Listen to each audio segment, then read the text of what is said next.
gjëja më e thjeshtë për mua është të kërkoj falje. Por në qoftë se ambasadori Gonzato një deklaratë të bërë publike vetë se kam qenë i martuar dhe djalin e vogël e kam 31 vjeç dhe tani jetoj me një partner ose jam i martuar me një burr.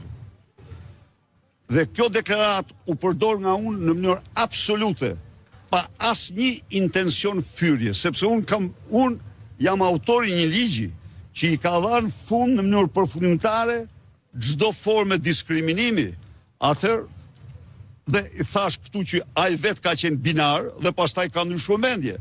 Kjo nuk besoj se është, në qoftë se ripërsëris deklaratën që ka bërë vetë, unë nuk di se çfarë fyrje, unë s'kisha bërë asnjë hetim në jetën e tij, absolutisht, as merresh me jetën e asnjëriut, por e ndigjova e tha vetë dhe unë thash që ai ka bërë këtë deklaratë.